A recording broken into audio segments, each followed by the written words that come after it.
Oh my goodness. We made it. I made it. I fucking made it. We're here. I've been gone for... I was away from my house for so long. And you know, you miss your bed. You miss your bed. That's not the number one thing. Obviously, I miss my wife, but the bed. And you miss your toilet. Not that I have an especially unique toilet or anything. What else you miss? That's pretty much it, I guess. Everything else is better in hotels. Well, I guess hotel beds and toilets are generally better than... So I guess I just missed being alone, which is always a nice thing to do. Because we were away. I don't know if you know this. If you know anything about this stupid channel or me, my bald idiot face. I was away. I was on tour. I was in Japan and Australia. My band Archspire. I play in a technical death metal band called Archspire from Vancouver, BC, Canada. And we were on tour for fucking almost a month. It's a weird one. It's a weird one because we played 10 shows in 3.5 weeks. And I'll explain why it was such a small amount of shows. First off, we had visa issues with our Japanese a Japanese trip. So that meant, okay, I'm going to explain it real quick. It's kind of boring, but if you ever want to take a peek behind the curtain of boring bullshit, then here we go. When you... Did I have any vending machine food? Yeah, I think so, yeah. Japan's great for that. So when you apply for a visa, work visa in Japan, you apply for what's called a COE, which is the pre-visa paperwork. So you apply for that, and then as soon as you get that, you have a 3-month window to apply then for the actual visa. You have to do that in person. In Vancouver, we had to go to the Japanese consulate, hand in our passports. It takes 5 days, all this kind of stuff. But the visa was processed too quickly. And you have to, the COE was processed too quickly, the certificate of eligibility, which means you have to have a valid COE and a valid visa in order to get past border security in the airport. And our COE expired a week before the first show in Japan, which meant we had to go a week early to make sure that our COE was valid because we didn't have time to file on a second one. So we spent a week in Tokyo in an Airbnb. Fitzy was up. Typical Japanese being too efficient. That's exactly it. It's got to be down to the letter. Everything's got to be perfect. So we spent an extra week in Tokyo. We went on a crazy roller coaster. We went to the Guitar District. We went to Shinjuku. We went to Shibuya. We went everywhere, dude, in Tokyo. That was, honestly, it was fucking awesome. Couldn't have been better. I mean, come on. Who here's been to Japan? Anybody been to Japan? I have top chat on. I should have fucking live chat. Sorry about that, bird. Sorry about that, babe. Pokemon shop? No Pokemon shop. I did go to a manga shop. I don't really know much about it. So it was kind of like... I was kind of lost on me. I didn't do any tour vlogs, no. First time this year. That's sweet. Japan rules. We had awesome food. I mean, like, every meal was just like, yes. Fucking awesome. Even, like, the convenience stores just said awesome shit. We didn't go to any cat cafes, no. I went to, what's cool? Oh, you're going in December. Nice. Coolest thing I saw, I don't know, man. First time in Japan, no, we played in 2018. We supported Obscura in 2018 in Tokyo, Nagoya, and Osaka. I saw one of the video of the Japanese show, and the stage looked so small, I could take an only set off with a headstock. So the stages were extremely small. In Tokyo, we played 2 shows at a venue called Cyclone, and that one was 350 capacity. I think the first show was sold out. Second one was like nearly sold out. So that one was great. Osaka was like maybe 200 cap, and I think it was nearly full, which is cool. Nagoya was... the venue was smaller than my apartment, and I have a small apartment. That was nuts. I think there was 80 people. I think it was an 80 or 90 capacity room. It was fucking tiny, dude. I was easily the smallest venue I've ever been in. Yeah, that was wild. But of course, everything is super efficient. The sound systems are awesome. I mean, yeah, you really couldn't ask for better people that worked at the venue either. Everybody was like super professional and really good. Just awesome. So we had 4 shows in Japan, and then we had 2 days off. Was it loud as heck? I don't know. I mean, I was up on stage. Best live sound on average. I mean, like, I don't know. I didn't really pay attention too much, honestly. We have in-ears, so I didn't really. I think it sounded pretty good. People said it sounded good. So we had 2 days off after Japan. Played 2 shows in Tokyo. Then we went. Did the crowds get rowdy at all? Actually, yeah, that's a good point. Everybody is so fucking polite. It is crazy. So I want to see if I. Oh man, I'm gonna see if I can find this. Shit. Okay, where would that be? Okay, I got a cool thing. Okay, so when we play shows now, we like to have a little intro monologue. And whenever we go to a place that doesn't speak English as their first language, we always get somebody that speaks the local language to record the monologue, and sometimes it's different. So the monologue that we had...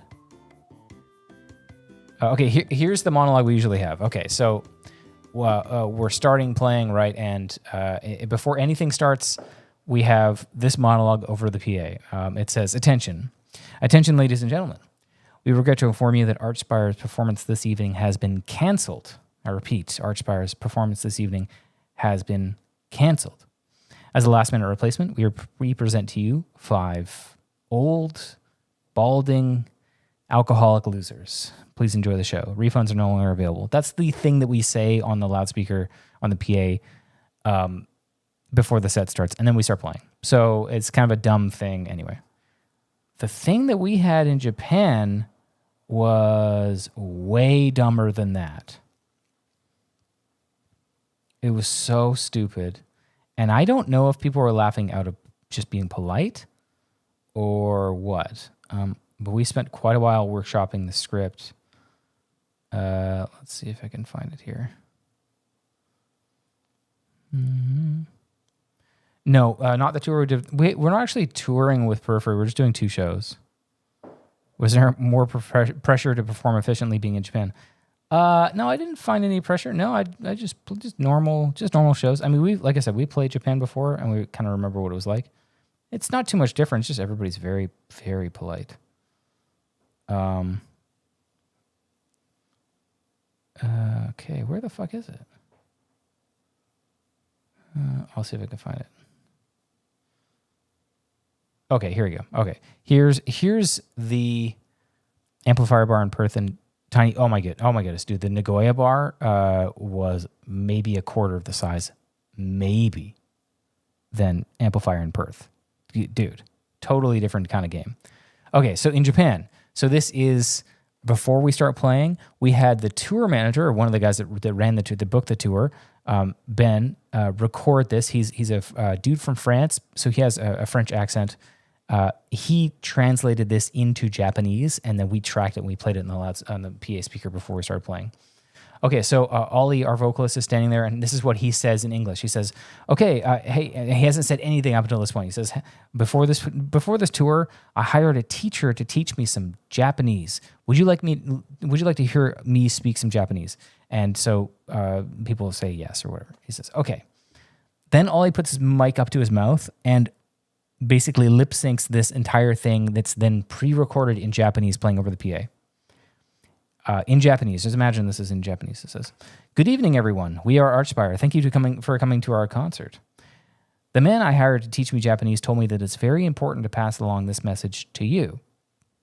And then he's supposed to take out a cue card of his pocket, and it's basically this message that this guy that's teaching him his Japanese is supposed to say to him, get him to say to the audience. The card says, "This man is a bald idiot.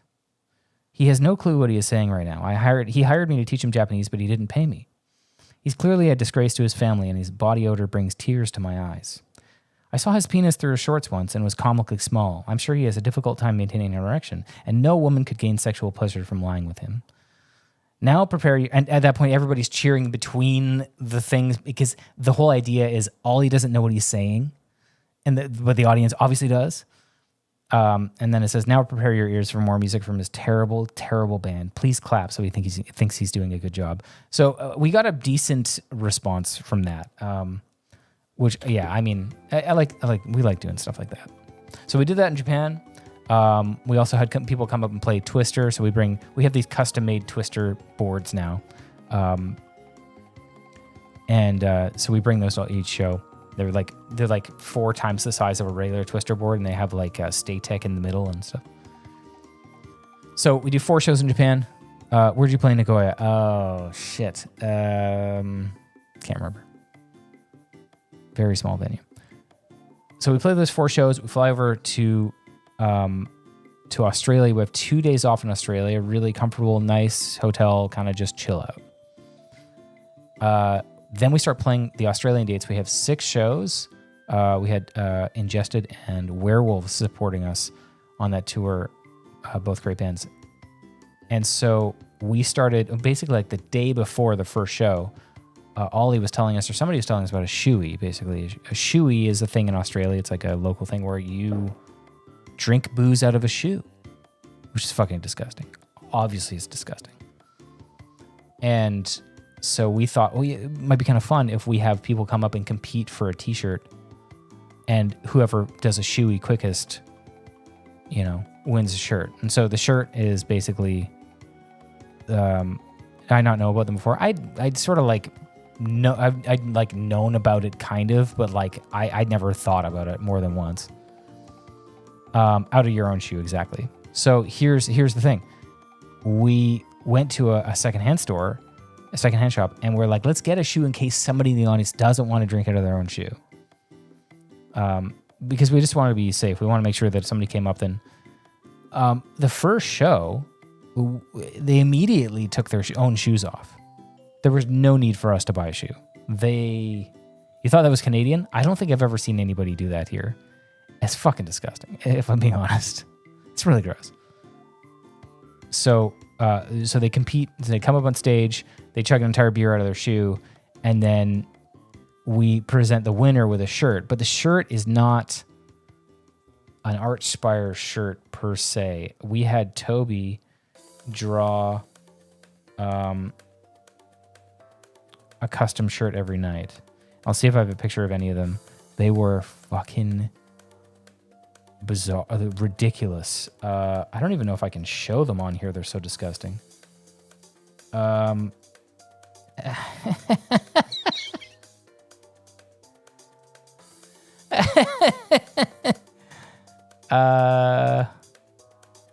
don't think I can show that.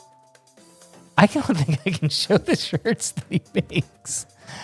Yes, the Heath Ledger shirt is the one that I was looking at a picture on my phone just now, and that one's so ridiculous, and it's so disgusting. Yeah, I think it said Heath Edger, and then I had him doing something really awful to a koala. Something about pills. Dude, it was gnarly, dude. It's so brutal. So yeah. 6 shows. What were the standout shows? The Melbourne show was nuts. That was probably the biggest. Yeah. Oh yeah. There was a there's a dingo. That's right. Toby's a terrible person. Agreed. Shirts are his outlet for his fantasies. That's exactly right. Who are the supports? Ingested and Werewolves. So we had 6 shows. We did Brisbane, Sydney, Melbourne, Canberra, Adelaide, Perth. And last time we were there, we did Hobart, we did Auckland, we did Wellington, and we did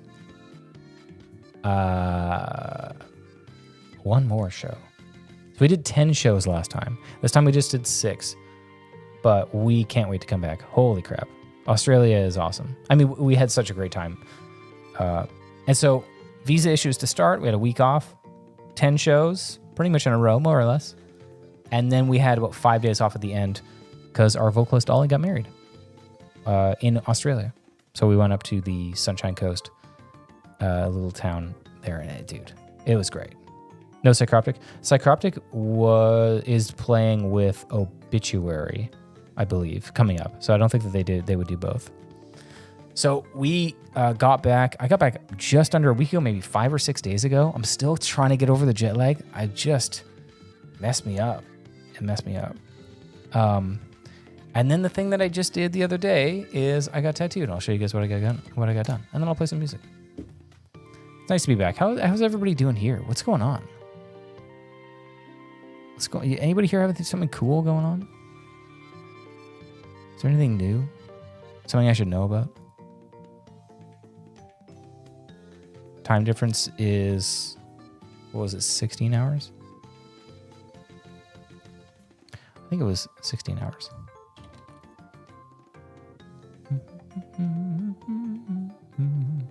Do I still offer guitar lessons? No, I do not.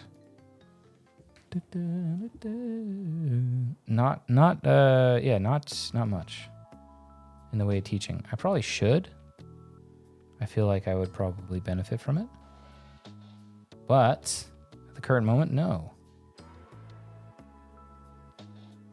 I'm going to pull up these photos here real quick of the tattoo work that I got done that I'm very, very excited about. Working out or shave the beard? I definitely shaved the beard.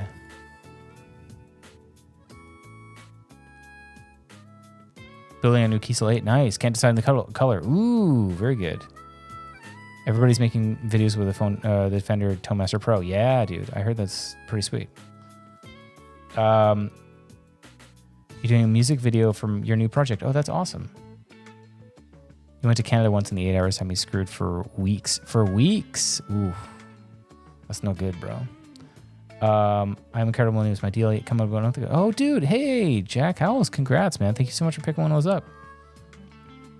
That's awesome. Dude, I love this guitar. Which one did you get? Did you get this one? Or did you get the black and gold? Thanks for coming to Perth. Oh, dude. Thanks for coming out. We had a fun time. Here's what I just got done. This is my finished back piece. Oh, my goodness. This is...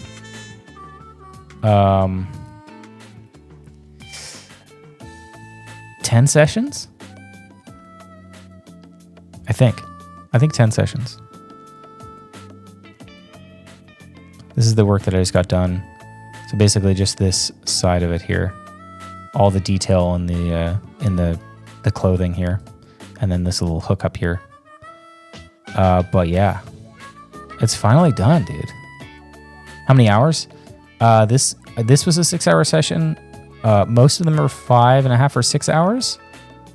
And I think we did 10 sessions. It took about a year. And so yeah, I don't know.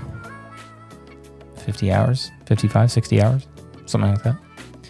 But I'm glad it's done. You got the black and gold. Oh, dude, nice. Yeah, I'm fucking really glad it's done. Yeah, 50, 60 hours, something like that. Something like that. Damn. All right. A graphic offer. Yeah, it's all Elden Ring stuff. I haven't even played the game in a long time, dude. I don't know what I'm doing, man.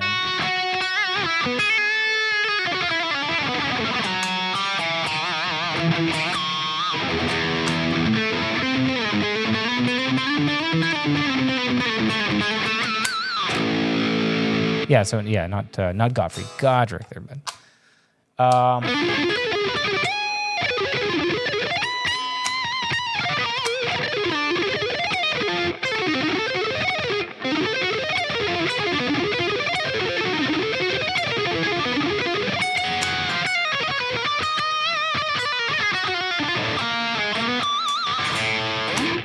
I'm still kind of getting back into the fucking flow of things with my guitar playing.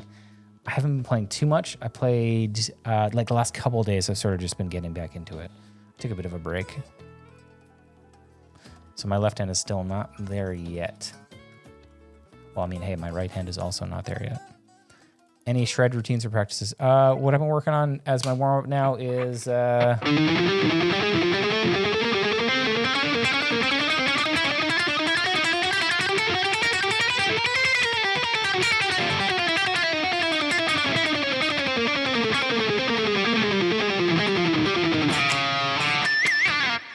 the one. I'll play it really slow for you. It's sequencing in 5s, basically chromatic.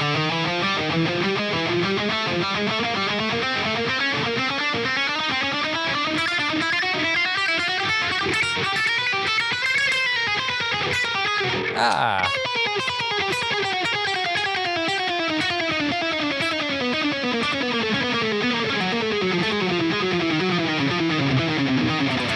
Yeah, I did say slow, but I didn't play it slow. But hey, what are you gonna do? I have a Switch. I was thinking about getting a Steam Deck, but I also have like a gaming laptop that I bring on tour with me. So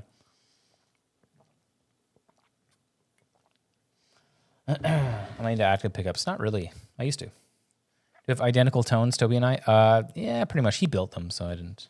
Actually, let me see if I can run through that just a little bit.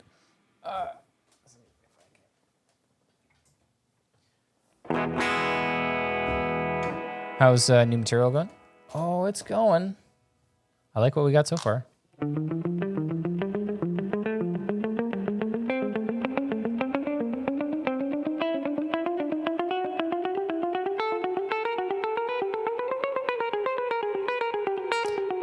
Good quality matcha.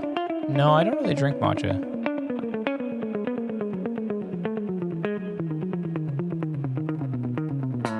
Fucked up the last part, but yeah, it's just like sequencing like that.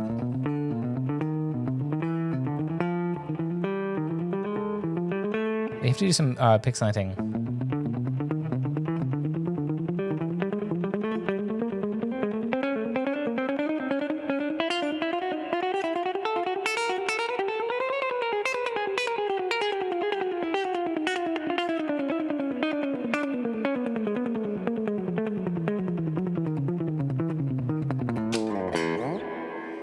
That's one of them. Is that pink guitar gonna be mine? Yeah, I gotta put in some orders for some guitars, dude. Because I did got some awesome build suggestions. Very, very excited. What did we figure out? I think here, I'll pull it up. I'll pull it up here. I'll see what everybody here thinks as well. Maybe we'll do a bit of a poll and see if the answers are different at all.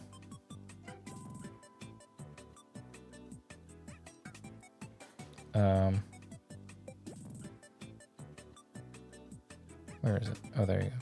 Nope.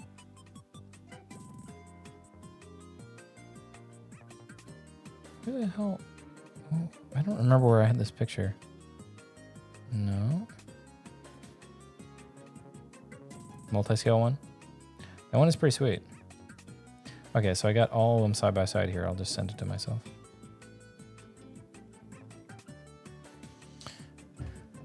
Guitars are mostly fixed bridge. Yeah, all of my guitars are fixed bridge. I do have an Evertune guitar behind me though, which is awesome.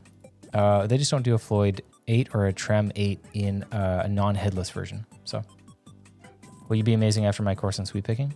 I can't promise you'll be amazing, but there's definitely some stuff in there that you might like. Okay, 1, 2, or 3. Let's do a quick poll. I haven't done a poll on YouTube in a long time. Holy crap, hold on. Let me see if I can even figure out how to fucking do that. We'll pull it up. I want to see what you guys think too. Fucking poll, dude. Start a poll.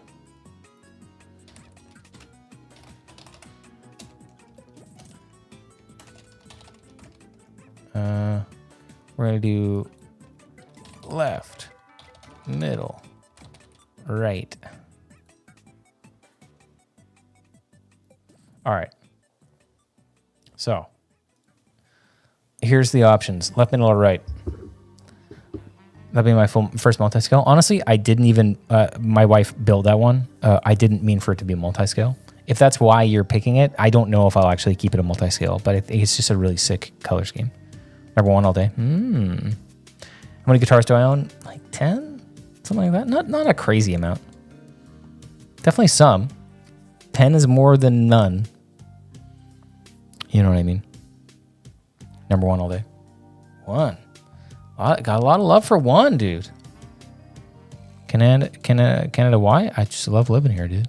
Any good exercises to practice hybrid picking? Yeah.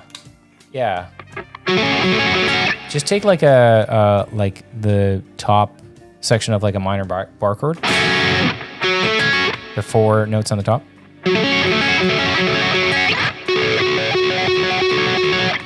Just roll your hand off. Do that for like a month. That's like how I started doing it, honestly. None of them. Yeah, there you go, Jack Flint. Yeah, I mean, that was also an option on my Instagram poll because some people don't like any of them, and I totally get it. It's a lot of pink. 3 is actually hair metal vibes. Yeah. It's Klein's guitar. Put it pink. Yeah, you're right. Well, she did build that one, so. Crackle kills. I think the crackle looks awesome. I think in person it would be, ooh, so sick. It's got to look obnoxious is my whole thing. The whole point of this is I want to make the most obnoxious 80s shred style 8-string. Because the problem is that, dude, you can get 7-string, you can get 6-string shred guitars from the 80s easily. You can find them. You can build one, you can find them easy. Floyd Rose, all that kind of shit. 7-string, you can find them, less common. You got the Universe, you got tons of stuff that Iban has made. I guess there's not, I mean, there's like maybe some, but there are more 7-strings that you can get, from like the late 80s, like I guess 90s was really when they came out, when Steve Vai kind of pioneered the whole thing. So you can get some shred style 7-string guitars, but there's nothing with an 8-string. Like, what is a shred style 8-string guitar from like the 80s or 90s? There isn't one. Like, if you're playing in a band and you're like, okay, I'm going to get a new guitar. I'll get like, you have the option of getting so many different styles of things, so many different styles of guitars. As an 8-string player, you don't really have as many. Pink inlays could get buried on a dark stage and not be visible. If they're not visible, it's not like the end of the world. I can see, they just have to be there a little bit so I can catch them a little bit with my eye. I don't need them to be like bright. I don't need them to be luminlay, although all of the ones that I have are. I just can't have no fret markers. That shit trips me out. That's it. All right, let's see what's up with this poll. I think I know where this poll is going, if I'm being honest. I think I know. What do we get? Oh yeah, the left one. Yeah, left one crushed. Yeah, dude. I mean, the left one is, I think it is the coolest. Did you reference off of the fretboard markers or the markers in the neck? Both, but mostly the fretboard mark. Honestly, I just get stressed out if I don't have anything on the fretboard. You gotta put a scroll silhouette headstock on number 1 for that rad super style. A scroll silhouette headstock, like a Fender style? Are you talking about like an Yngwie Malmsteen style? Is that what you're talking about? Green hardware would be sick on it. On the left one? Yeah, I don't know. Maybe. They don't have that, so. You'd personally get the left if you had to choose yet. Multi-scale? Yeah, I'm not sure. Like a Fender. Yeah, I need the 8-string reverse headstock. I mean, this headstock it's too sick. It's too sick. Look at this. It rules. It's really hard to kind of go anywhere from there. Would I play 9-string? Nah. I honestly don't really even use the 8-string that much. I mean, I use it every song, but it's like, it's not, I don't rely on it for, it's like an added thing in case I want something there. It isn't, you know what I mean? Streaming template. Well, my streaming template moved. I just upgraded my entire computer. And so all my shit's in totally different places now. Oh, there you go. Glow in the dark front markers. That's what all of them pretty much have, yeah. Whoa, what the fuck? This is loading some weird shit. Oh, that's not right.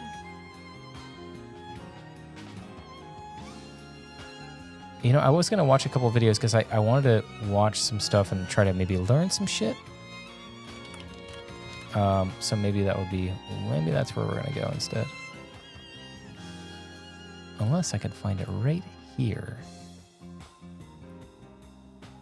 Gonna do swirl finish? I don't think so. I think he does like a very small amount of swirl finishes, and I don't know if he would want to do one for just like off, like as a one-off, because I think that they take a long ass fucking time, dude.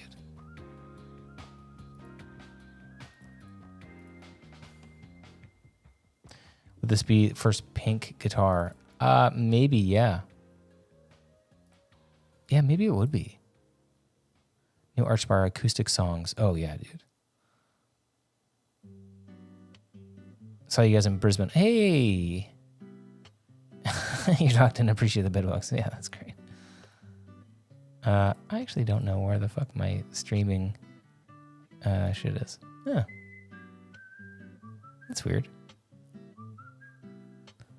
Well, we'll do something else. Could you have done a pink, green, and black burst? I guess I could have, but I didn't. Okay, I was watching... I want to watch a little bit of this because I know this dude is my fucking... Oh my god. He's incredible. This is Marty Friedman playing at the Haneda Airport in Tokyo. And it was 3 months ago, so it's like I just missed him doing that by like a couple months, which is not amazing because I did just miss them playing a festival in Europe. We played the day after them, and that bummed me out like crazy because I've never seen Megadeth before. And at Wacken this year in Germany, they played with Marty Friedman.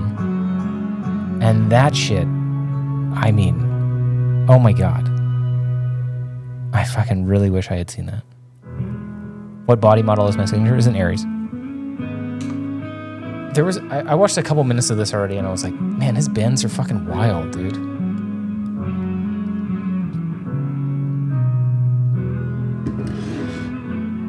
He does something really weird here. That one sounds like an actual trem. Like, it sounds like he actually has a trem bar.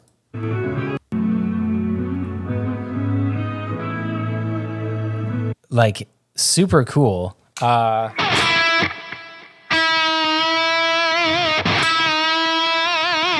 It's such a cool idea to just like hit a note bent already and then bend down.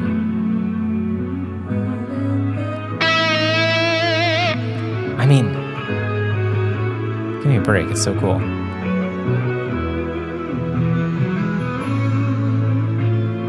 That one's that one's maybe a bit too much for me. That's like, I don't know about that one. Again. Doing bends like that was weird on Evertune, sure. But I get an E2 version of one of my 6? Yeah, sure. He looks like he's like playing guitar wrong in a way, but he isn't, obviously.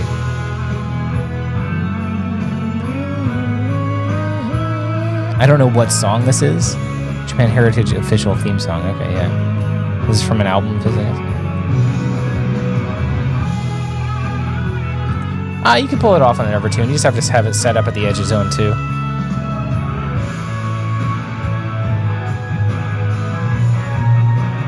I don't know if I like his guitar style. Like, I love his playing, but that like guitar body shape, like a Les Paul with that headstock. I'm just not really a Les Paul guy.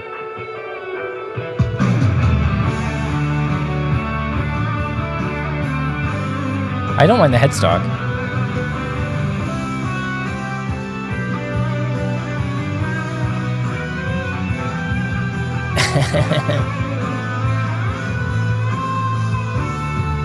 Damn. That's so sick. I saw the Yngwie Malmsteen interview, yeah. My wife and I watched that. I don't really like a single cut, no. Okay, let's see what else he does. Let's see if it skips to the next song.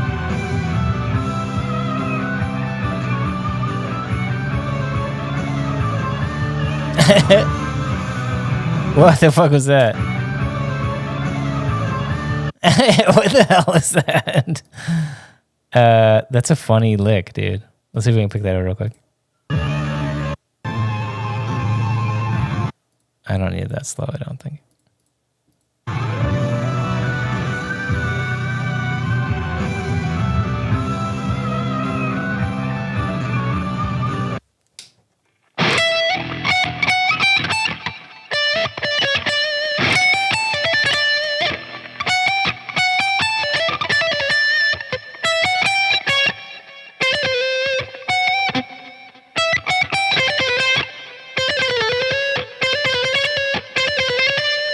He does like a chromatic thing.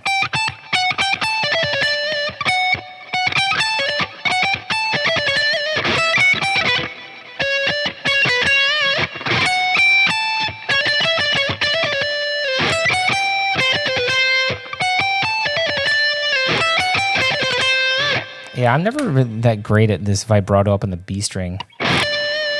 It needs to be wide. You can really only go up.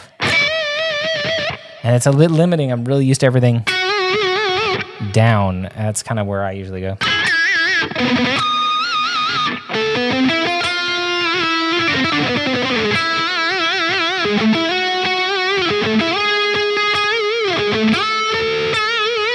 I guess that's maybe something I take from Marty Friedman doing this.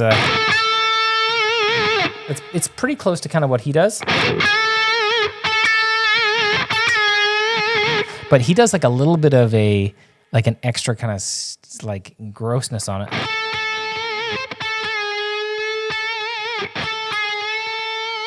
That kind of thing. But I'll just do, oops, just right to that note.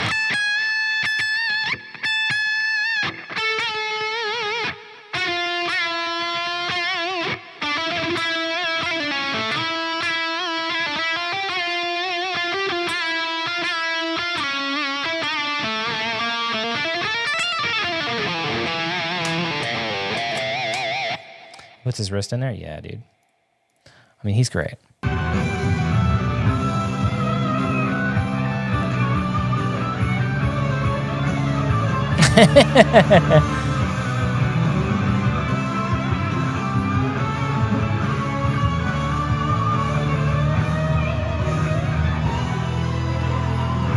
Him and Vi have the best vibratos. Paul Gilbert has some of the best vibrato. In my opinion, come on. Paul Gilbert's pretty hard to beat. Putting some stank on it. Yeah, that's exactly right. Oh! What the fuck? Okay, what does he do after this?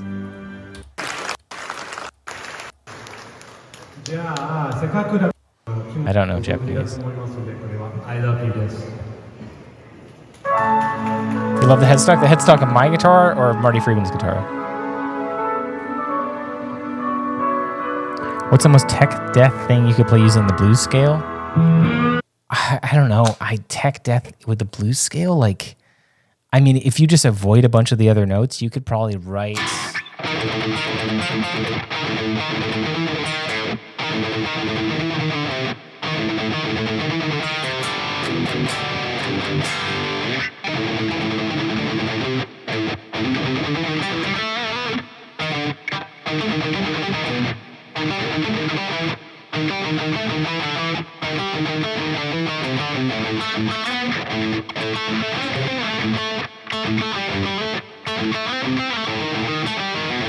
Yeah, I mean, you could write something.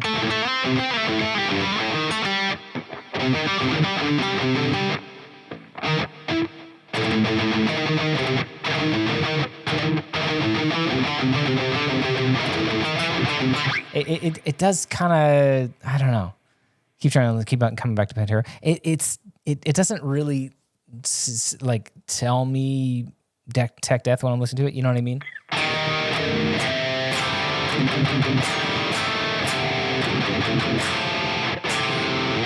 Sound like Scarified? Yeah.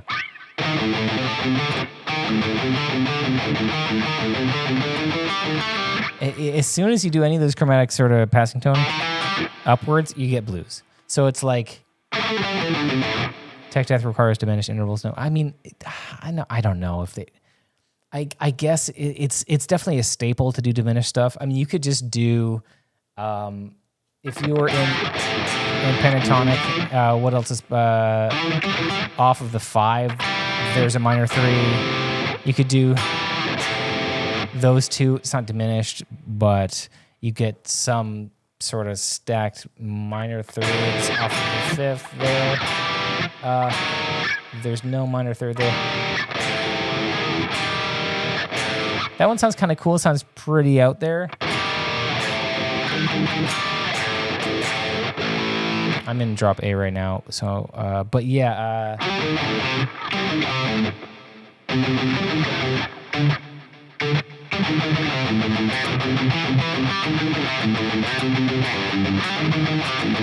I don't know. I mean, you don't really get much. You can't really get too much, I don't think. If you did some tapping stuff, maybe, but it all just kind of comes out as...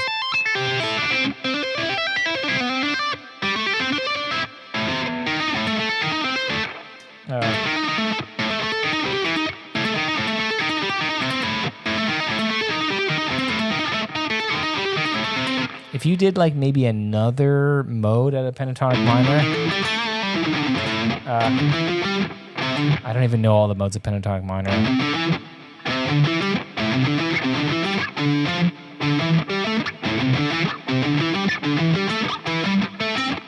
That one maybe.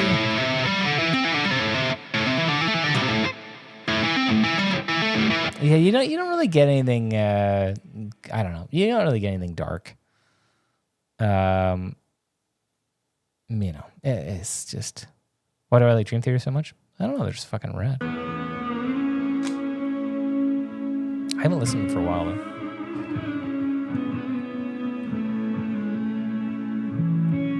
Will I ever play a 6-string on stage with my current band? No. I couldn't play any of the songs. I couldn't play a single song. Whoa. Yeah, Underglassman was sick.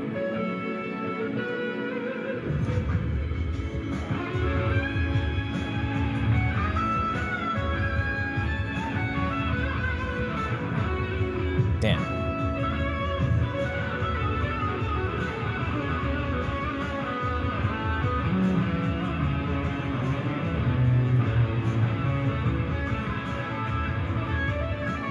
Sweet.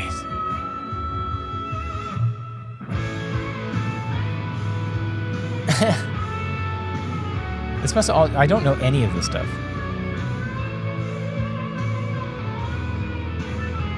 This must just be his solo stuff.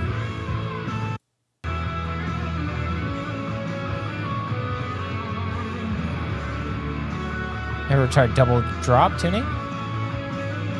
E-A-D-A-G-B-E.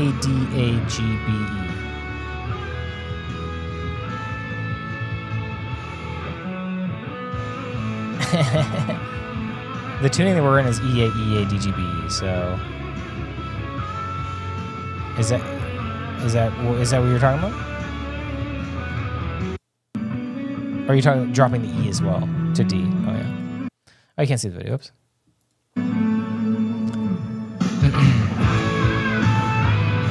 A lot of this kind of reminds me of the Full House theme song.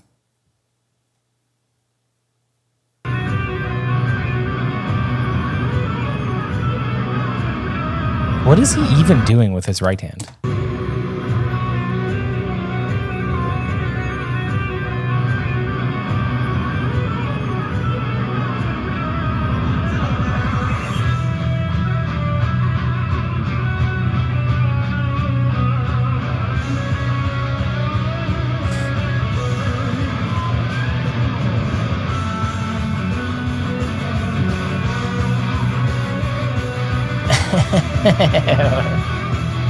Fucking weirdo.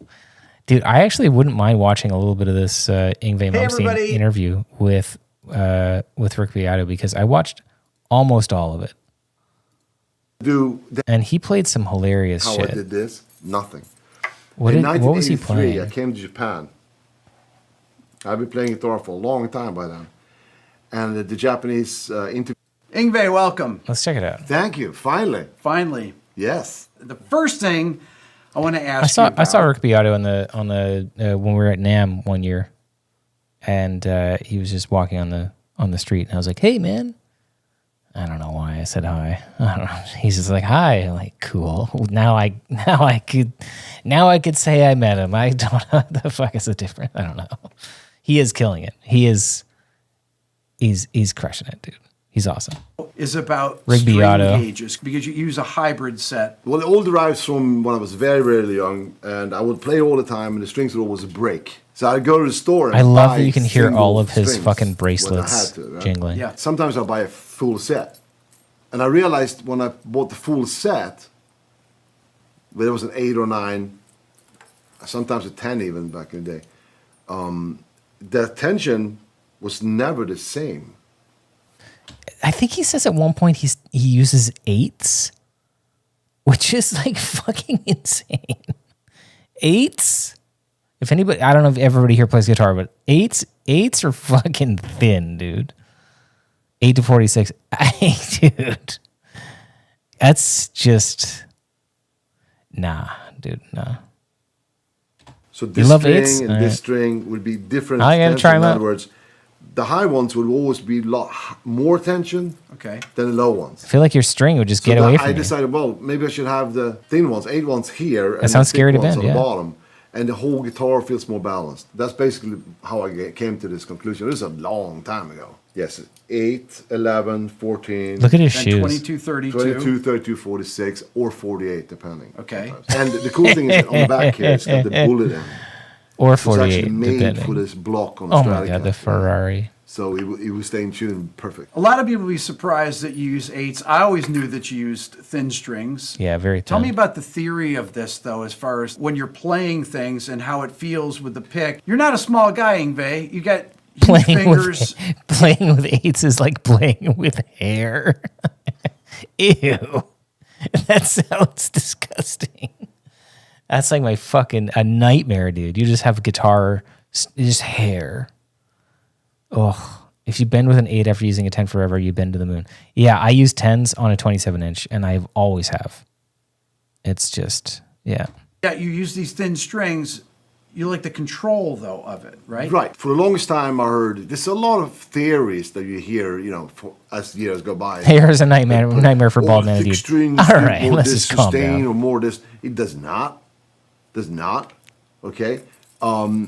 What does make the guitar more alive is high action. And my action on my guitar is really considerably high. I mean, Yeah. most I wonder how true that is. I wonder just how high his action really is. people I played it. have a lot lower than this. Yeah. And that, because the string, from here to there, the string looks like this. Elliptical, like this. So if it doesn't allow it to vibrate like it should, that doesn't only buzz, but it actually kills the tone. That's But true. If you want to bend Of from course. C sharp to E, Oh that. my God, dude. It's so easy to bend so fucking far. tone. But if you want to bend from I C couldn't do sharp that to on my E, guitar.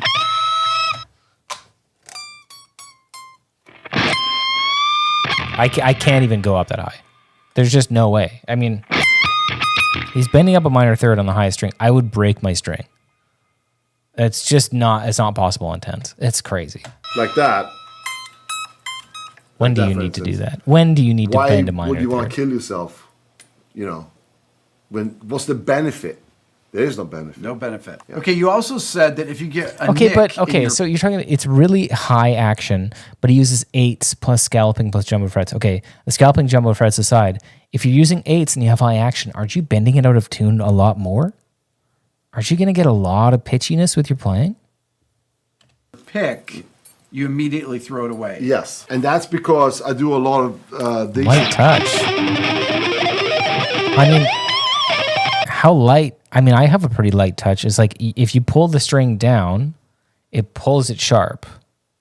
It's insane finesse to get the sound, not claiming to be a master. No, I mean, yeah, fair enough. I mean, Yngwie is a master. I mean, you listen to him playing just here. These like that type of thing. There's so much delay and reverb, dude. It's so sick. And you can hear his bracelets jingling in the fucking microphone. That's because I do a lot of these. Like that type of thing. It's not sweep picking. Which it is. Okay, explain course that it when you is. say it's not sweep It's picking. alternate down, down, down, down, up. Down. It's dependent not yeah, alternate. because That's it's not like Bro, you just swept up the strings. You are not correct. down, the up, that is depending, because A sweep. That's a sweep. I don't understand why he has such a thing against calling it sweep picking. I don't understand. I think he thinks sweep picking is like this evil thing. Yeah, he pretends like he sweeps upward and alternate picks downward. Yeah, it's like cool. I mean, if you do like bop picking, sweep. If anybody here doesn't play guitar, I don't know if anybody here is not playing guitar, but sweep picking is just the technique of just raking the strings upwards or downwards.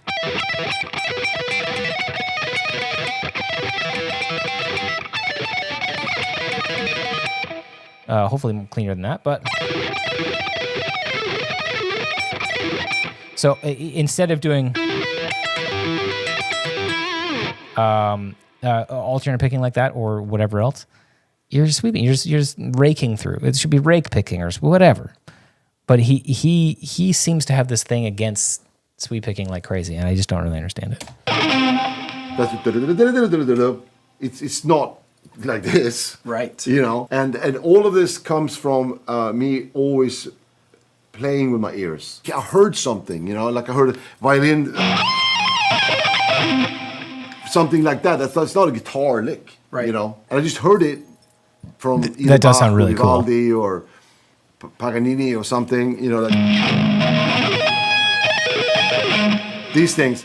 And I heard it played on a violin or even on a piano, and I liked the cascading notes. I liked the vibrato. Yeah, I do wonder what heard Rick that, Beato was and I said, thinking. I'm not doing it on a guitar. It was not, hey, I wonder if I look this up on internet. No, there was no such thing. As I was doing this, all I did was listening, because I would go in my studio, I would record it, and I would come back and listen to it, I would go home. And the funny thing was, in the late 70s, there was 2 cassette speeds. 7 inches or 7 point something other inches, and a Techniques and a Philips in the studio in a house. So it's like quarter notes. That guitar difference. is so sick. Right. So I would record every day, and the next day I would listen to it and go, oh, that's good. It was a little bit faster. Okay. So incrementally, everything was getting faster and faster for me, saying, I'm not gonna not be better or faster than I was yesterday.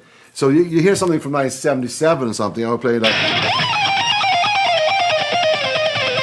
that line, for instance, and that would it would be faster and faster and faster and faster and faster. It's really crazy. I feel like the stories that he says in this episode, they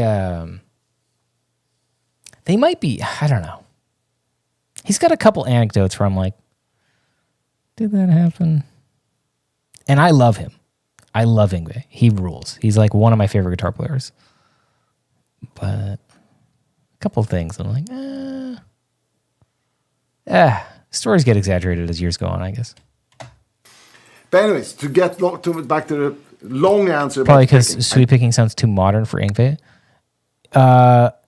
Yeah, I mean, I guess, but I mean, Jason Becker was around the time, as I guess Jason Becker is like a little bit younger, maybe. And Fitzy later, buddy. Old people embellish. News at 9. Yeah, of course. It was this big. Yeah, for sure. I mean, as years go on, and he's like, in the late 70s, blah blah blah. I was like, yeah, it's. I mean, it's your typical. You remember it a million times, and then, every time you say it, the thing gets crazier or whatever.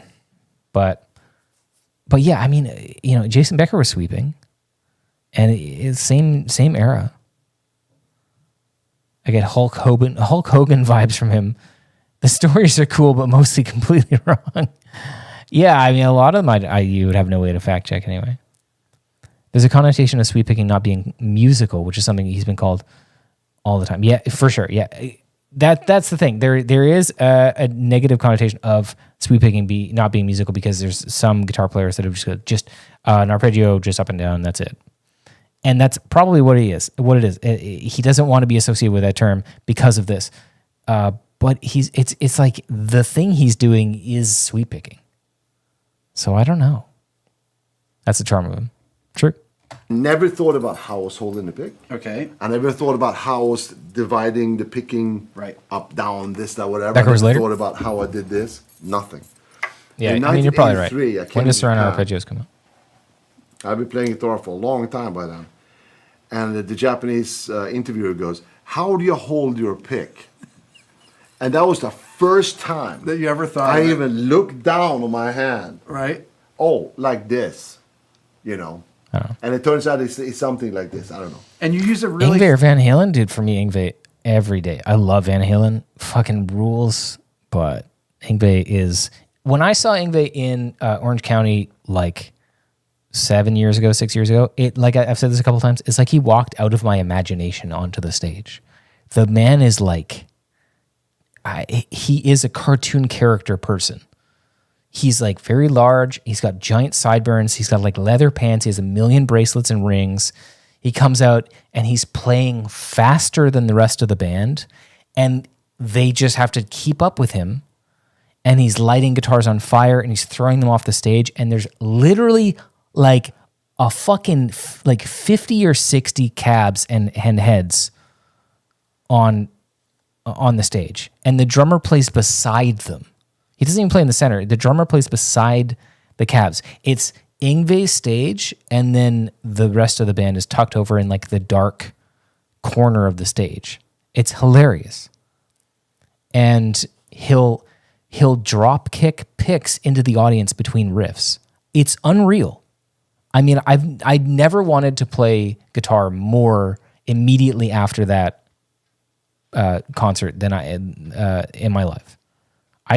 We watched that concert and I said, I wish I had a guitar with me right now so I could just try to play the stuff I just heard because it was all incredible. I mean, every song ruled. And even when he hit a song where it's like, I don't really know this one for whatever, the next one would be a fucking, just an absolute banger. And you're like, oh, fuck, this rules. So he just crushes. He's the best. When we saw Generation X, what was the lineup? It was Steve Vai, Zach Wilde, Nuno Bettencourt, Tosin Abasi, Yngwie Malmsteen. I'm a huge fan of Steve Vai. I have a Steve Vai tattoo. I'm a huge Tosin Abasi fan. Tosin Abasi got me into playing 8-string guitar. Yngwie was the best. He was the best, dude. He wasn't necessarily the best technical musician, didn't necessarily have the best whatever, but in terms of me watching somebody on stage, I was the most captivated by Yngwie. So, and like I said, I love those other guitar players. Nuno Bettencourt was sick. I mean, Zach Wilde was like walking through the audience playing guitar. It was crazy. But Yngwie stole it for me, dude. Steve Vai all day. I love Vai too. Yeah, but Yngwie, dude. I saw Yngwie and he was throwing and kicking picks, and the whole time I thought I was going to run out of picks. But a roadie ran out with a new sleeve of picks. Yes. I also witnessed that. The whole new thing of picks that they put on the microphone stand or whatever. He'll just grab one, kick it, grab another one, kick it, and then start playing. It's like, bro, you didn't even play anything with those picks. Yngwie threw a pick at me and hit me in the chest, and I still got the pick. He's definitely one of my favorites. Yeah, dude. What was it like to be the best guitarist in the world? And he says, I don't know, ask Alex Lifeson. thick pick, 1.5, Yes. 1.15. What do you think of a Buckethead? What is it? 1.5 millimeter Dunlop. Yeah. I And also tell me why use that you 1.5 said this, because millimeter. you don't want any flexibility Yes, in the because pick. if the pick 1.5. bends, Yep. you have two brain hemispheres. Yep. Okay, This part of the interview lost me a little bit. the pick bends. Yep. You have two brain hemispheres. Yep. Okay, one controls this hand, one controls this hand. Can someone fact check that for me, please, right now? Is that how our brains work? And if I'm wrong, I totally okay. I got one nope, all capitals nope. Wrong. That is true. Okay, so okay, one for one, or rather one against one. If you have a stroke on your right side, your left won't work. He made that shit up. Okay, I'm getting conflicting reports in the chat. Maybe he just means multitasking. Like, Swedish brains. Apparently left controls right side, right controls left side, question mark? Oh, he's turbo wrong. You worked in neurology as a registered nurse? according to Mayfield Clinic, is true. It's true. You've heard it before. Okay, so that's true. Opposite sides for the most parts. No, oh man, it's contentious in the chat right now. I'm literally a doctor. That's bullshit. I want to believe it. I don't know if I want to believe it. I just want to know what the truth is. Each hemisphere is in charge of the opposite side of the body, so your right brain controls your left hand. If you believe it doesn't come true, that's a great question.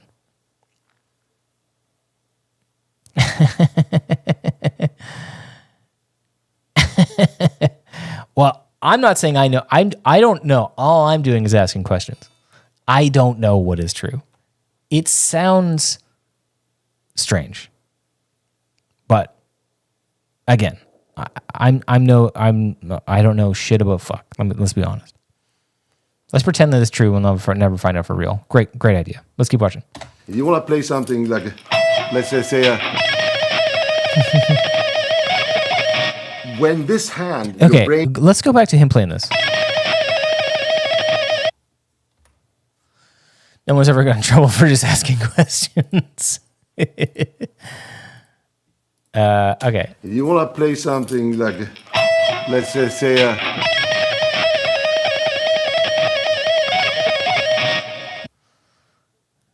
Yeah. I love Ingve. I love him. Do you ever speed up your own songs when you practice? No. when this hand, your brain controls this hand and this hand.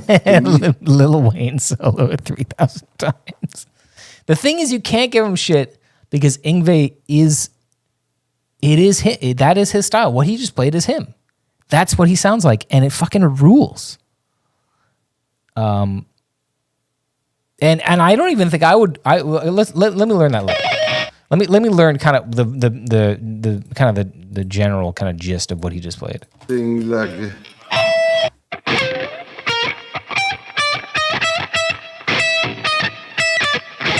He's in half step down, so. Let's say.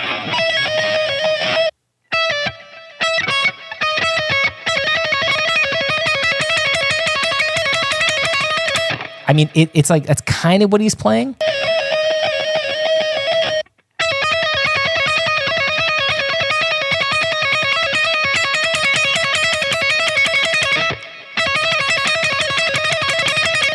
I really have to struggle to keep my right hand up, except for with any logical pattern. I lose some hand synchronization there for sure. And if you want to play something like, let's say, like, yeah, you need bracelets. That's basically what he's playing. I think he adds in the four there. But I mean, he's doing some like sort of, yeah. That's a fucking hard lick to play. His left hand is like blisteringly fast, and his right hand is kind of it's there. It's maybe not hit all the notes. But I'm not trying to shit on him. I love him, but maybe he has maximum brain control of his hemispheres. Yes. When this hand, your brain controls this hand and this hand to meet in coordination. If there is a flexibility in this pick, it's going to be a latency of milliseconds, but Right. still. Yeah. You know, so every time your hand does this, it's going to be.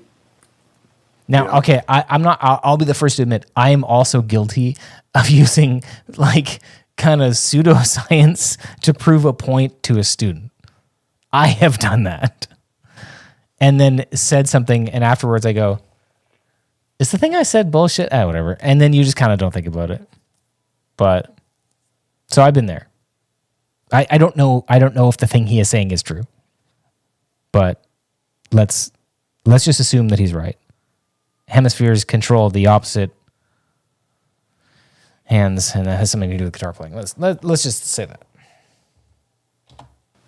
And I realized that too. In fact, I used stone picks for a while. This way of playing guitar is so new. If you want to study That's classical true. violin, it's a 400-year-old 40 technique. years, yes. You know, That's the, right. the bowing, And piano. any instrument of that That's kind. right. You know, but this way of playing the Motherfucker guitar Stone picks. is not like a classical guitar because he's I going to don't play know. like this, and you know, and so it's so new. It's well, I guess you have to start thinking about like the late 50s, I guess. Chuck Yeah, Berry. I've never used this. Then, Maybe you I've know, used a Beck stone and pick. I don't Clapton know. and Hendrix and Van Halen Just and whatever, constantly It's jingling like around. Everybody's doing differently, you know. It's not a set way. You and I talked about this about Alan Holdsworth. Yes. Wanted to be a saxophonist, you were saying, and then you wanted to be a violinist. Okay, so it's a little more complicated than that Okay. because I never want to be a violinist. I never want. My wife and I were talking about this.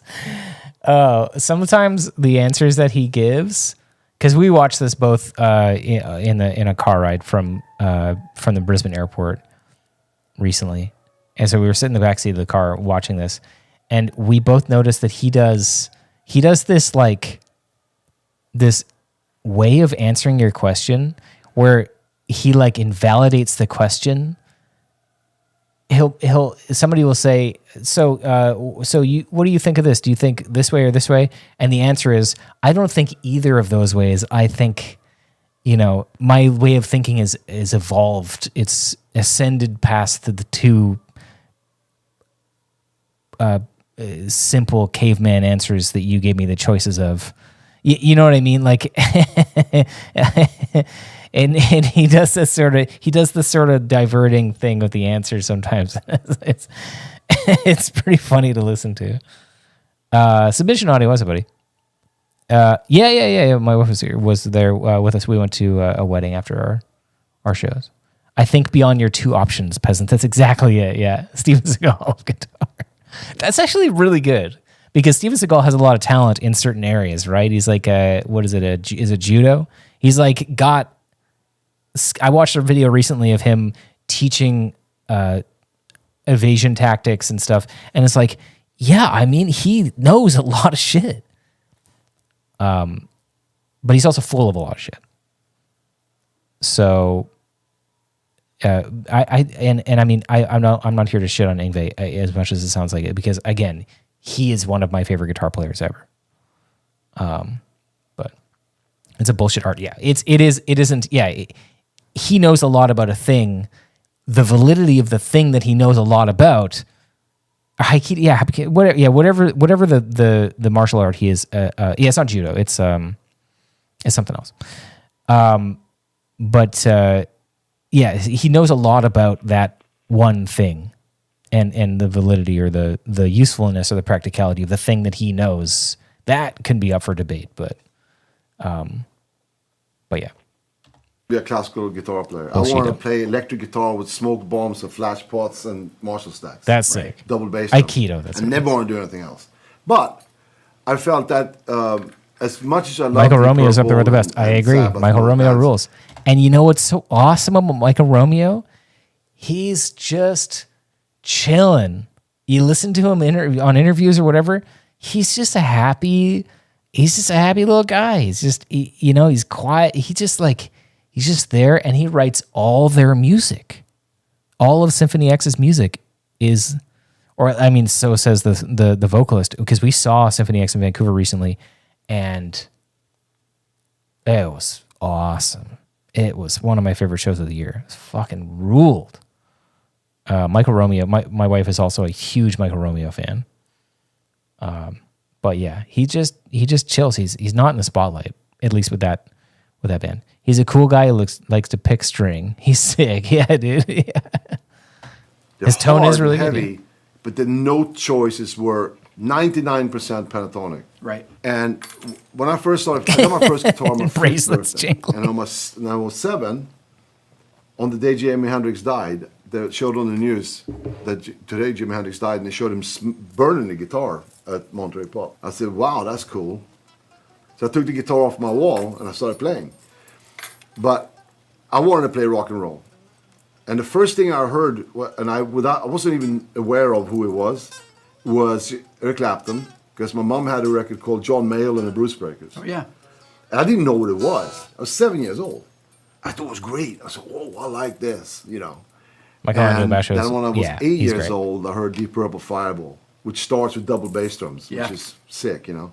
You can understand people where I grew up Double in Sweden bass at drums the are time. sick. Obviously no MTV, there was no internet, it was nothing. It was Right. literally Ingvid's one right. TV channel from 6 to 10 p.m. So when I got that album for my birthday, Deep Purple Fireball, it wasn't like, oh yeah, I like that, but it's better than Sabbath and let's. No, there was nothing else. That's all you heard. That's all I heard. But I did hear Selling England by the Pound by Genesis. Genesis, yeah. Yeah.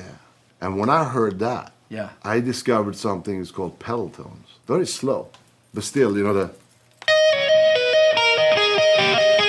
Tony Banks. Yeah. Oh my God. Even that, like, the thing that he just did, it's so hard to play exactly. The last note, he puts a little bit of a vibrato on it or a bend in some way that you're like, that's Yngwie Malmsteen. It is crazy how it's.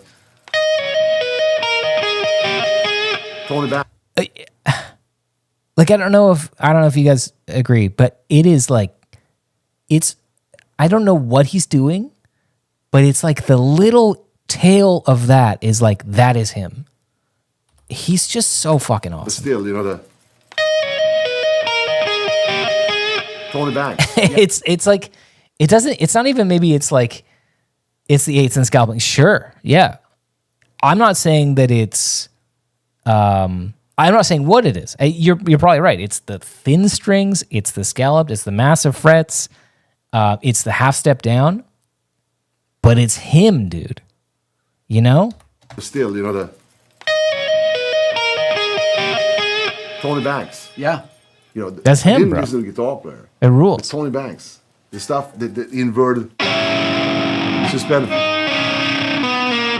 Yeah, all that suspended, diminished, all this stuff. I was like, whoa, this is cool. And I realized what I liked about that was Johann Sebastian Bach. And my mom had like 1,000 Bach records. I think this is my So I would just favorite go part of the through interview that. here. I even remember the first record Yeah. I picked up. It was D minor concerto, Favorite part. Cembalo concerto, and it went like. Oh no, sorry, that's mine. Oh, you fucking jerk. This dude, he's like, I remember the first time I heard J.S. Bach, who is like, by like almost any account, like the most prolific and amazing composer of all time. And he plays a riff, and it's his riff. And he goes, "Oh, sorry, that one's actually mine." Yeah, exactly. I confused myself with Bach. That's crazy. Oh my God, that shit makes me laugh so hard. What the fuck? Oh my God, dude. I'd be like, yeah, I remember the first time I ever heard Necrophagist. I mean, it really was, you know, like, oh, sorry, no, that one's one of mine. Like, what the hell? Too good. Too good.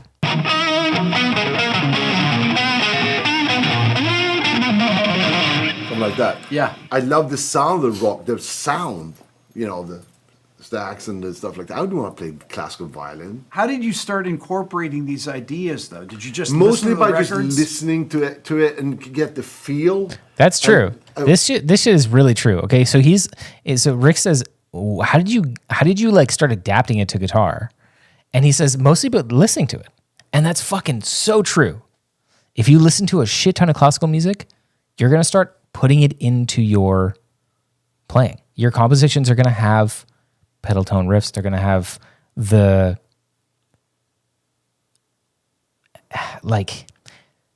vibe. They're going to have artifacts of classical music in your riffs, in your compositions. It's awesome. You don't have to know all this music theory stuff. You don't have to be able to analyze it in order to gain some sort of inspiration or some sort of element of it in your composition. Inserts musical floppy disk. Yeah, I mean, it's pretty cool. So I he's was right. already aware of the scales Yep. and the modes and keys, and I knew that each key starts on a root and then a root, and these are the notes you have to play, and these are the notes you don't play. Right. I had that very early on. Right. Yeah. So I learned how to listen and pick things up extremely fast. It was figures. That's a great way to do it as well. I mean, I think I've taught enough people now to know that pushing music theory when somebody doesn't, it's really like case by case. Sometimes sometimes the person is just hungry for the knowledge, and other times a person just wants to learn how to play in a natural sort of individual kind of way. And it's just case by case. And there's guitar players out there that don't know really much about music theory at all that are incredible. And there's plenty that know, they memorized the fucking Guitar Grimoire, or they memorized, not that that's a great book, but, or they have, a master's degree in music theory or whatever, and they didn't really do much with it or whatever. So it's, and that might even be what they want to do. Maybe they don't want to put out music, because putting out music, we need names, doing things for other people's enjoyment or benefit or consumption is not the end all be all for music for everybody. It's weird. I've actually recently thought this. The path that I've taken with guitar is a very well beaten path in a lot of ways. Even though I'm playing a genre of music that's very inaccessible, I play in an extreme death metal band, and all that aside, there's still an infrastructure built around the type of career path that our band has, and that I have as a guitar player in that band. As much as it doesn't really always feel like it. And here's a good example of someone who's very similar in their interests, in their musical tastes. My wife, she last night put on a performance where she did a 4-dimensional soundscape horror journey through hell in a really unique, one-of-a-kind studio here in Vancouver. That's not a path that's beaten very well. That's a weird thing to do. And she had two sold-out performances. It's a small room, but I mean, it's like, so in a lot of ways, it's much more, it's weird to think about how a musician can go in one way, and again, the thing that I'm doing with my music career is not the easiest thing to do. Not that I'm so good or whatever. It's like, if I wanted to be more successful quickly or whatever, I might switch up the genre of music that I'm playing. I might produce more music. I might stay behind the scenes more. I might do something more along the production side. But the thing that I'm doing is it is a unique kind of path, but it's been done before. And it's well beaten, because I have people like Yngwie Malmsteen where you're like, okay, yeah, I want to be a guitar player, a live guitar player. There you go. Playing extreme music. Yeah, perfect. Very, very related. But yeah, I mean, there's so many different routes that you can take. Call the late night stream, yeah, dude. That I like the sing pedal notes, for instance. That could be, or I love all the shit he just played, dude. pedal It's so notes, for sick. instance, that could be. He does this.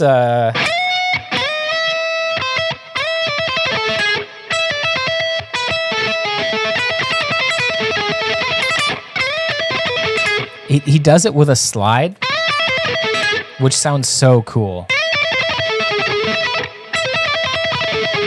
Oh my god, I'm totally not Yngwie Malmsteen.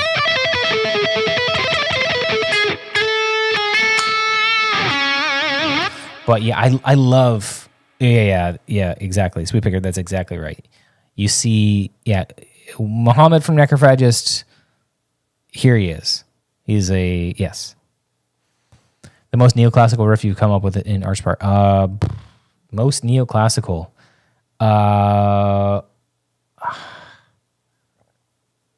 Sorry, I got a throat gurgle. I mean, yeah, I mean,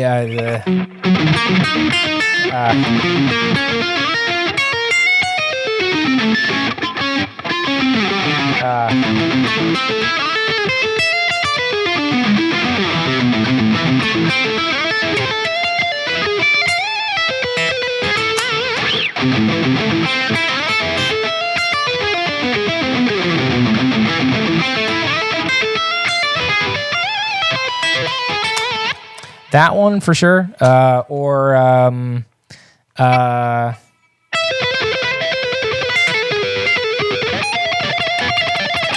my God, my left hand.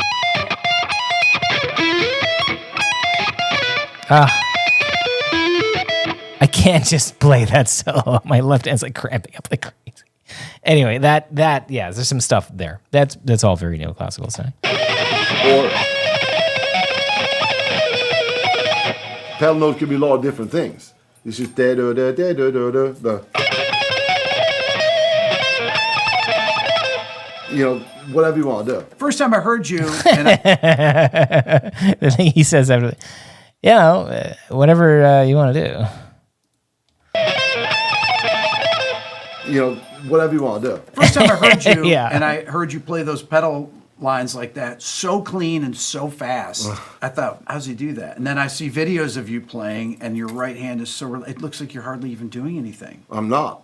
You're not. I'm not. I figured that, you know, again, I Yes, never you are. thought of it that way until so many people started analyzing. Yeah. It wasn't like it happened overnight, you know. I mean, I was freak.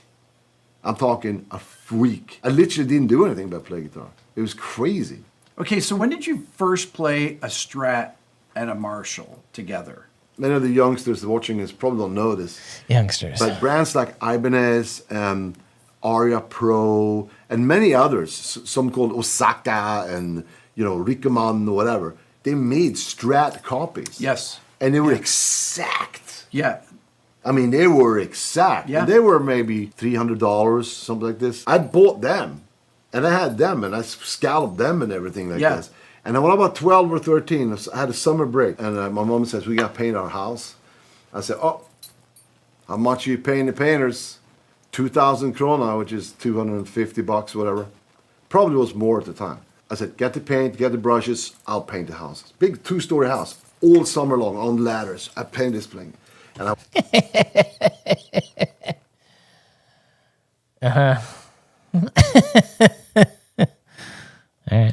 I went to the store and I pointed at the guitar. These are and another man that I love. These are the stories that my guitar teacher told me when I was 13 years old. When I was 12 years old, he would tell me stories, shit like this, and you'd be like, "Okay, I painted a whole house. You wouldn't believe it. It's like, okay." People paint houses every day. It's I don't know. All right. Whatever I scalp my fretboard. I don't know. I think that they offer that with Kiesel. It's real. I saved up my paychecks from working at Taco Bell to buy Jackson Kelly. No. I believe that people save up money to buy guitars. I believe that. I did the same thing. I saved up money. You know, it's like there was a summer where my mom had a friend who had one arm, and I worked for him. I think 3 months. It was my first job ever, and I was 15 or 14, and he was really he was an asshole actually. He was really, but I cleaned his van and I pressure washed his sidewalk and his shit like that. And that story's bullshit. You know, like you could say whatever you want. I don't know. It's just like, yeah, I don't know. It's like it does. I don't know. It's just a funny thing to hear. to hear an old guy talk about how he painted a house. It's like, okay. I spent my money on going to shows and drinking beer. There you go. Been looking at all summer. It looked exactly like this. This color, this neck, everything. That's okay. That's not to say that I didn't have guitars when I was a kid that I wanted to go buy. I just generally like, I would ask my mom for like $100 or whatever, or I might like get an allowance or something. And you could save up money or whatever. It's just, when you hear a story like this, it's always for a whole summer and it's always as, No, Mark, I feel like, no, I'm not saying saving up money is bad. It's just hearing somebody say a story like this. It's just always like, it's just always the scenario is just kind of like, okay, cool. Lo-fi guy. Oh, hey, cool. I'll see you in Anaheim. What was my dream guitar as a kid? Kramer Focus 1000. Dude. Strikes up home saving money is a good instrument coming from a household where you have to earn things you want, makes it special when you finally get it. Sentimental. For sure. Yeah, exactly. Is a rite of passage once you hit the middle age, develop story fabrication syndrome.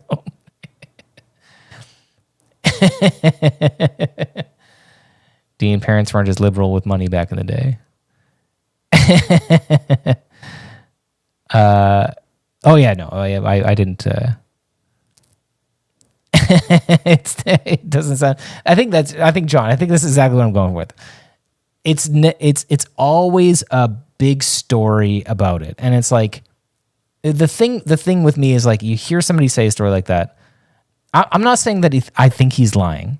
I'm just saying generally from the stories that I've heard, because I've already watched this interview before, when he says a story, it's always almost like plucked from a movie. And that's just what I'm focusing on. That's all. Doing chores around the house to buy a guitar. I did chores around the house and then I bought a guitar. Doesn't sound as good as I painted an entire house and it took me all summer.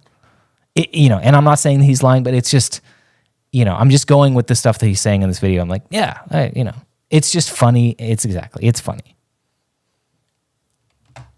And the guy says, it's 2,600 krona. I had 2,400. He says, that's $50, that's $40. No, those less, like $20 maybe, something like this. The guy goes, no, it's a corporate price. And come on, man, I worked all summer. You can't give me the guitar. No. I'm like, and he goes, no, I got this. And he goes behind him. It's not even hanging on the wall. It's just, I got this old Devin, that's exactly 68. Right. You can have that. And I'm like, oh no. I went home bumming out that I had to buy a 68 Strat instead of a 75 Strat. The first thing that happened when I got the guitar was I thought the pickups was terrible. Do I still have my first guitar? No, the very first guitar I had was an Epiphone 100, a Les Paul 100 special, whatever like the cheap thing is. It's like black. And my buddy sold it to me for $100. And I think because I worked with my dad sometimes, and my dad would pay me like a stupid amount of money for some reason. I think he just wanted to like hang out, and I wasn't like good at the job. He installed garage doors, and so I was like 13 or 14 or something like that. And he would pay me like a decent amount, but I would only work like once a week, once every 2 weeks or something like that. So yeah, so and my buddy was selling his guitar, and I was like, dude, I totally want to buy this. So I think I just used the money that my dad gave me. Oftentimes he would pay me in loonies and toonies, which are basically like the $1 and $2 coins here in Canada.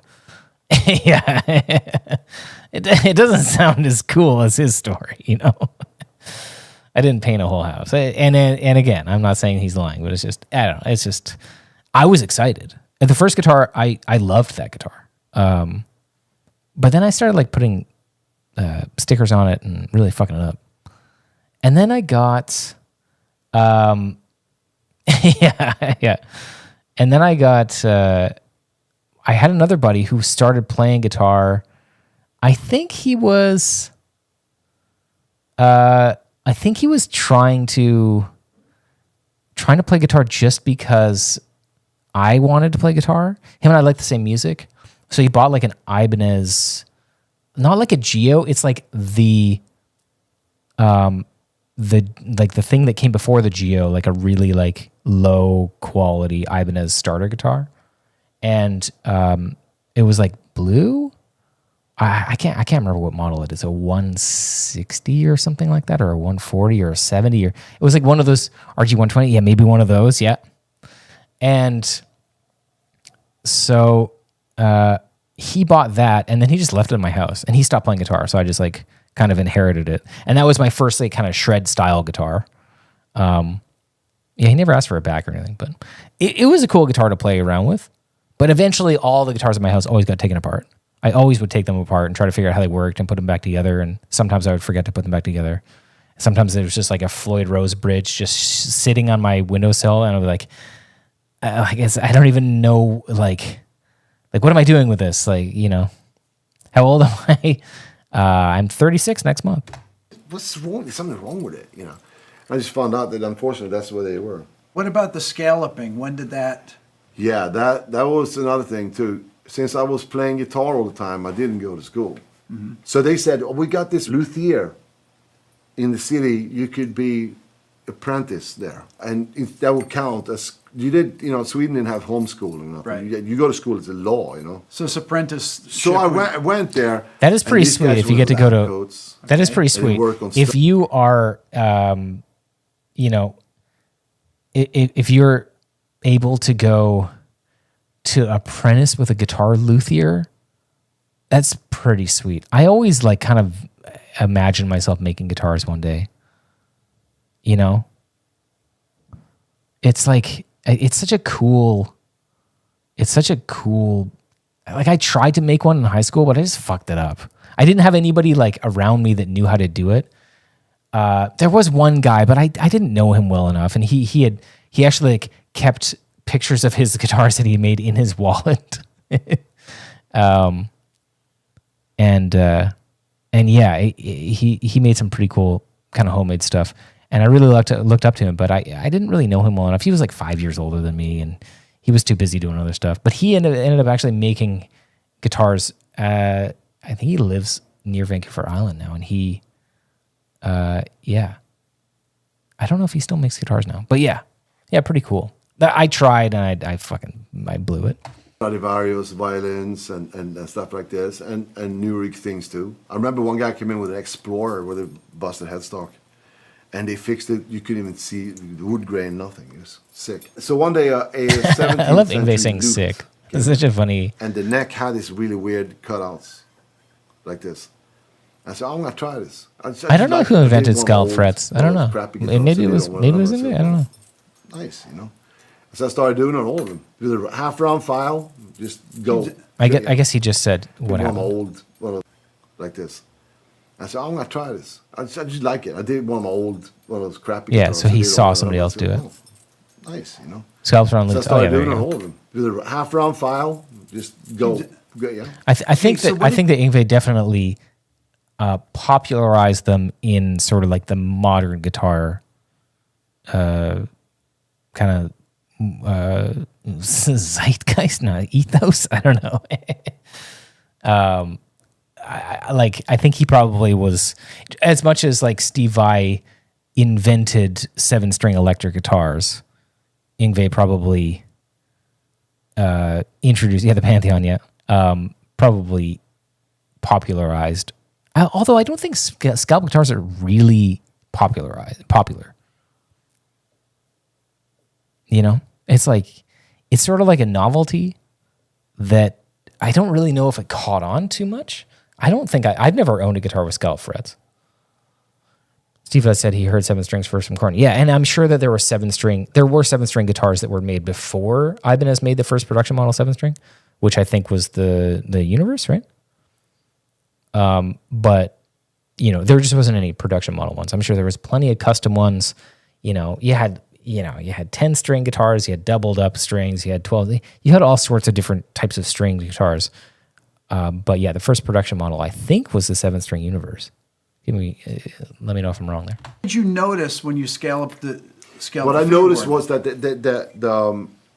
so when you get the note. Yep. Korn got a 7-string guitar originally from Steve Vai. Oh, that's cool. You're not supposed to push it down like a sitar, you know. But Yeah, so is it exactly. best- Yeah. Like Van Halen invented tapping. Exactly right. I'm sure that you can go back and find somebody who experimented with doing something with their right hand on the frets of the guitar. But yeah, I mean, for somebody who popularized it, I know. Is it Greg Howe that talks about hearing Van Halen for the first time or whatever? And it was on. Was it Greg Howe? No. Who was it? It's like and they listened to the album rather than seeing any live video stuff. And I think that I heard that Van Halen actually, and this may or may not be true, he would sometimes like, this is probably not even true. He would like turn around sometimes when he was doing tapping because something make it more mysterious, something, I don't know, dramaturgy maybe. Yeah. And so, yeah, Van Halen definitely popularized tapping. Who is, I mean, hey, he wrote some cool ass shit. I mean, come on. But I doubt that he was the first person ever to be like, oh, maybe I'll push I'll fret something with my right hand as well. It's like, of course not, the same effect as having really tall frets. But what I do is I put the extremely tall frets, the Dunlop 6100s, or whichever one is the biggest one they have. Flea was the one slapping. you can run a train over. Yeah, I don't, Guitar Holic, scalp. yeah, who knows? So No one will copy his style? You scalped your fingerboard on your Yeah. 68 or no? No, that 68, I went back and traded it for this guitar, the one that looked like this, the next week. Okay. I put some money together. So I gave a 68 for a 75. Okay. Because it was new. I remember when I took it home. Monkey's guitar was given to Head and he stole no, it. Oh, yeah. I didn't scallop down till later on. Like that was, right around that time. Okay, so the Marshalls, you have about 1 million Marshall amps. When you're playing on stage, how many Marshalls do you have? Is this so many? What I bring with me on my last tour was 52 heads. Okay. Holy shit. I mean, okay, so how many are mic'd up? You got one mic'd up, two. Two of the heads are plugged in.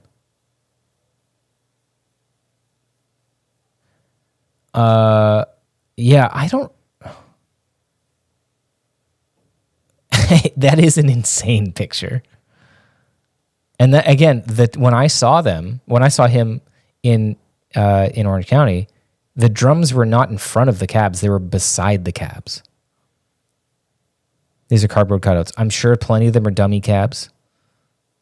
To say that they're cardboard cutouts, the lighting, I mean, hey, maybe it looks like they're all, just why? Yeah, I mean, because it's fucking rad, because Ingve rules. Yeah, I'm sure that they're all unloaded to save on weight, except for the two that are mic'd up. But like this one over here on the left, it's like the mic, it's like kind of weird because over here, yes, top right speaker is mic'd, but the promoter's responsible for obtaining all these information. That is a very obviously good point. Of course. Yeah, of course that makes sense. I think obtaining the cabs, that would be no small feat, but you could do it. But obtaining all the same heads, that seems a bit more difficult. And they all look basically the same. They look like the same model, whatever that is, a JCM, whatever. But yeah. Yeah, yeah, exactly. It looks like that mic is, it looks like that one's not even plugged in, honestly. At least this one, there's a cable over here. This one, I don't even see a cable. It's all a lie. He has a Line 6 Spider mic'd up behind them all Marshalls. Yeah.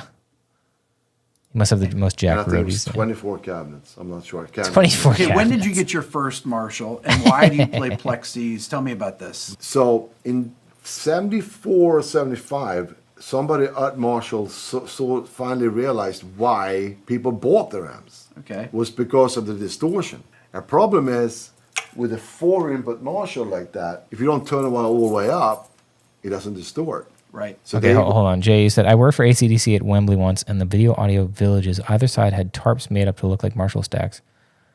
Oh, that's funny. That makes sense. Just to cover up the behind the scenes kind of stuff. That makes sense.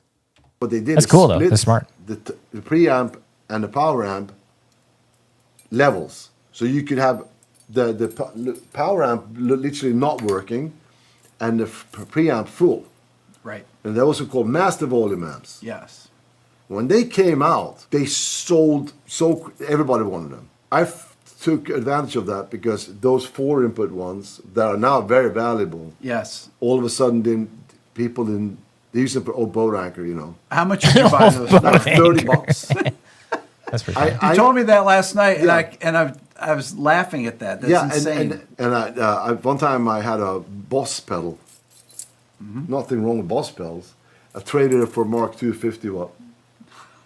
Yeah, which is they looks like that, but it's a 50 instead. You know, not the small one, it's a big one. Yeah. Also, I love the gray front Marshall. You know, the Okay. gray front, and they weren't popular either. His sideburns are nuts. Everybody wanted the black one.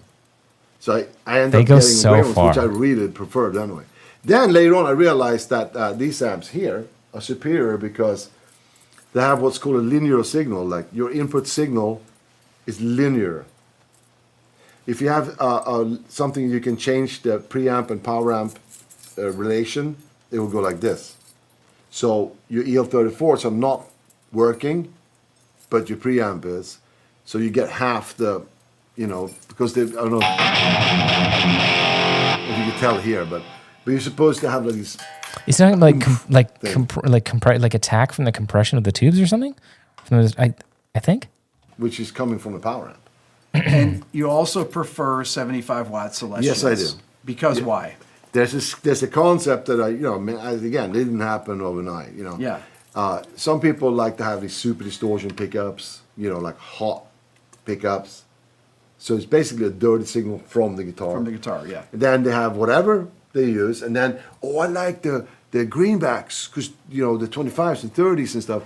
So you get some cone distortion. Yeah, the sag. I guess so. Yeah. Because I like clean signal from the guitar. Yep. The amp takes all distortion, and the representation of that is coming and moving a lot of air. You know these Signal 300 watt peaking amps will move a lot compensation. of air. Yeah.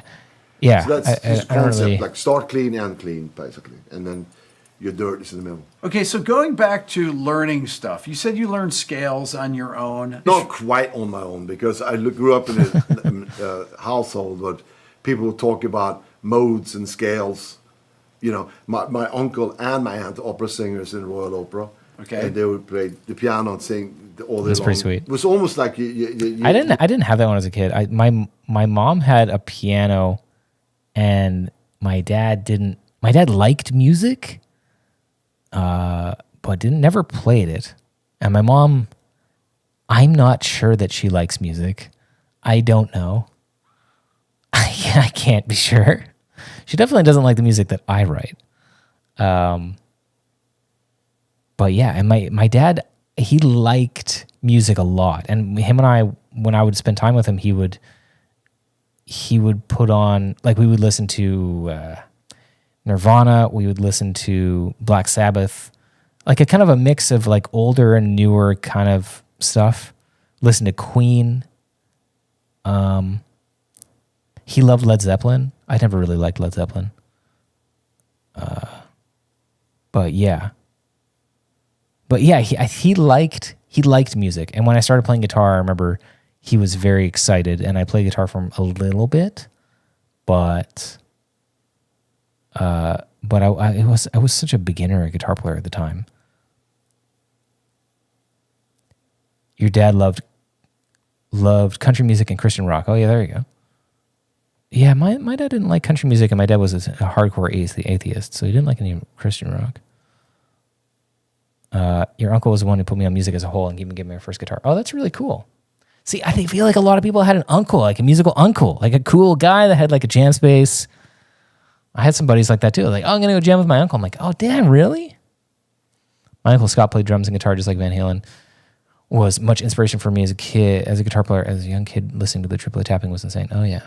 My mom gave me a healthy dose of Frankie Valli and Motown. Oh, that's great. You had an older brother that has CD collection. Yeah, my older sister also. I took a lot of inspiration from her from music that she would listen to. Tool was her favorite band, and so of course Tool was my favorite band, and that bothered the shit out of her.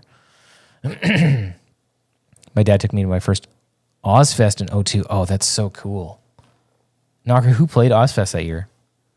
Your uncle is Ingve. Wow, that's perfect. What a coincidence that we're watching this video, and yet here he's your uncle. Your dad died this past Father's Day. I'm sorry to hear that. Make sure you talk to your dad. Yeah, they do disappear, unfortunately. My dad got me a first guitar. Same with me.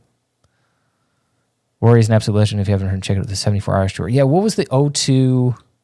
Yeah, I'm sorry for your loss there, Ryan. Oz Fest '02. That's tough to hear. Oh, come on, dude. Look at this fucking lineup. Who went to this? Knocker 420. Dude. Ozzy Osbourne, of course. Tool, Slayer, Lost Prophets. Yikes. That's not a great addition to the lineup. But hey, that's cool. They're not cool, but System of a Down, Cradle of Filth. Millencolin. I don't know that band. Drowning Pool. Oh, look at how small Zach Wilde's Black Label Society is on that poster. And then we got Il Nino. American Head Charge is a band I never listened to. Mushroomhead, OTEP, Danko Jones, some Canadian artists on there. Nonpoint. Oh yeah, wow, that's crazy. From Sweden. Oh, okay, yep. Your favorite guitarist? I'll never be able to play like. I still get goosebumps when I listen to Blue the Future. Oh, thanks, buddy. Your cousin is a guitarist for a pretty terrible Pantera cover band, and he let me diddle on his guitar. Diddle. When I was super young, didn't get my own until 14, but it's all been magic since. Oh, that's nice. Guitarist from Fear Factory. Drowning Pool before Dave Williams passed. Oh, okay. Yeah, that's why I guess I never really thought about that band since then, because they had the one song. Oops, I'm watching myself. Meshuggah was at Ozfest. What? Where? I guess did they have rotating lineups? Let's see. Ozfest 2002. Okay, so this 1996, 97. Meshuggah was on Ozfest 2002 on the second stage. Okay. Miller Beer, thanks, buddy. Late to the ungodly hour, you choose to chat. That's true. It was a late hour. I appreciate that, buddy. Thanks for the super chat. Okay, so 2002, Ozzy, System of a Down, Rob Zombie, POD, Drowning Pool. Oh, Drowning Pool, he died. Wow. Okay, so I wonder if they even made it to the... Oh, that's crazy. Okay. Edema, Black Label Society, Tommy Lee. Oh, yeah, right. Tommy Lee had a... Yeah, right. And then the second stage was Down, Hatebreed, Meshuggah.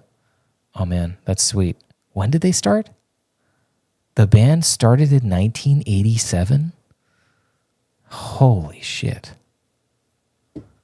Who here knew that Meshuggah started in 1987? I knew that they'd been playing for a long time, but I didn't know it was that long. Soil, Flaw, Third Strike, don't know those bands. Pulse Ultra, no. El Nino. Andrew WK, that's sweet. Meshuggah's your uncle, nice. Glassjaw, The Used, Switched. OTEP, Lost Prophets. If you don't know anything about Lost Prophets, don't look it up.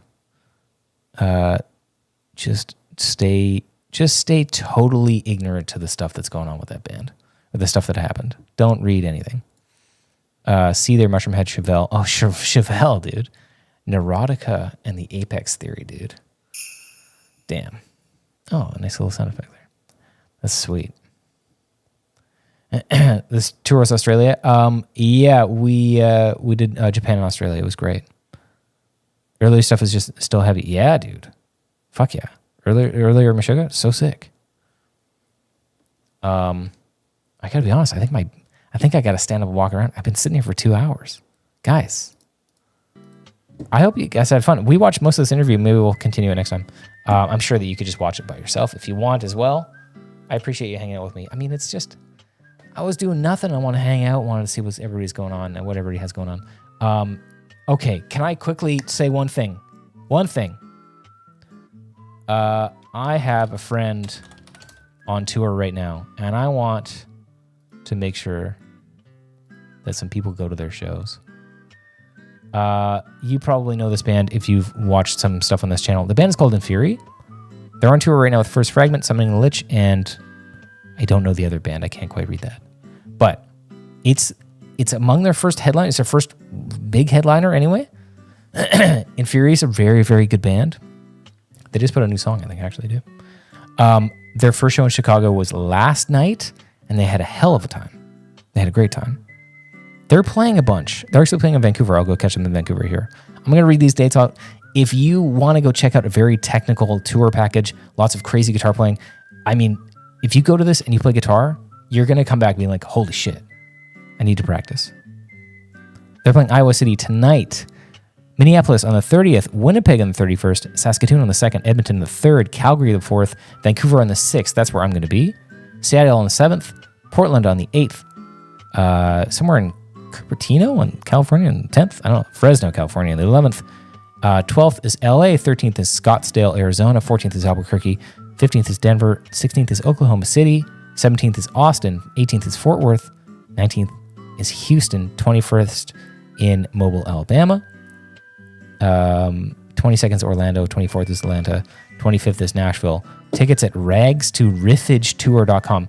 If you like technical death metal, if you like musicians, crazy musicians, please go check it out. Do me a favor, because they rule. We've toured with them so many times. Two of these bands, actually. Toured with Infuri, and we've toured with First Fragment. Check them out. They're very, very good. And my band is also going to be playing very, very soon. We're going to be playing in... let's see. Playing on the weekend. Playing a show supporting Periphery. We're going to be playing in Anaheim with Periphery, Pliny, and a few of these other bands. I can't remember which ones. Thomas Giles, Thank You Scientist. I don't think they're playing anymore. Mike Dawes. We're playing November 4th at Anaheim, the House of Blues. And then the 18th of November in Worcester, Massachusetts at the Palladium. And I believe the Palladium show is almost sold out. And I think the Anaheim show is also almost sold out. We're just playing the two shows with them. So yeah, come see us, Periphery and Pliny, and some other awesome bands. Yeah, the Anaheim show is Pliny, as Periphery, Pliny, Archspire, Thomas Giles, Mike Dawes. And then the Worcester, Massachusetts, is Periphery, Pliny, us. Not Thank You Scientist. I think that they dropped off that show and they got replaced by another band I can't remember. And then Mike Dawes. Okay. Thanks for coming to hang out. I'm going to see you guys very soon. We'll do more streams. We'll watch some more videos. Play some more guitar. I just upgraded my computer, so I couldn't actually play any songs tonight, which is dumb. I just moved some hard drive stuff around. I can't find where my streaming template thing is. So, do I have any dates coming to Arizona next year? We're planning a big tour. That's all I'll say. We're planning a big one. Maybe our biggest ever. We're doing it. Guys, see you next time. Bye.